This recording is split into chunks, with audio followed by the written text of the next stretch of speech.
Kumuha tayo ng strawberry. Yan, ito yung olive, mga dill. Sarap yan sa ano, this one. Sobrang sarap niyan sa pasta. So here we are! Sa aming mga strawberry. Ang dami niyan guys. Ayan o. Wait lang. To show you some of my strawberry. Tada!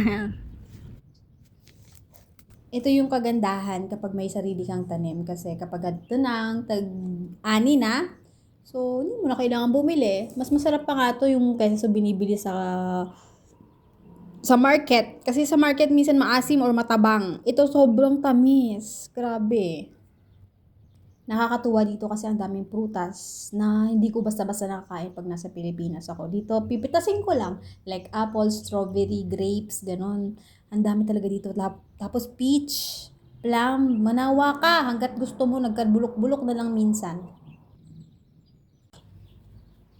So, ito nga yung mga strawberry namin. Maliliit lang siya guys, pero sobrang tamis.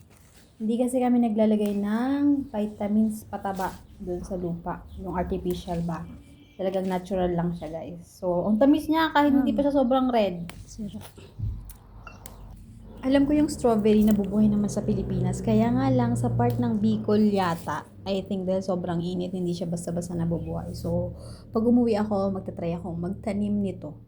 Kagandahan pa dito, hindi siya high maintenance. Hindi mo siya kailangan laging bungkalan. So, dadami na lang siyang dadami. Kasi nagbabaging siya guys. Parang, alam mo yun, yung kamote ba? May baging.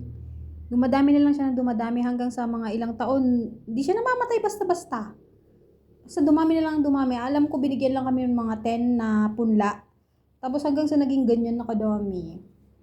Nakakatuwa pa pagka nagsimula ka na mag-ani. Halos everyday mo puntahan may hinog yan talaga guys. So ayan na guys. Ito na lahat na harvest ko. Bye guys! Thank you for watching. Don't forget to like and subscribe and press the button bell for my next video. See ya next time.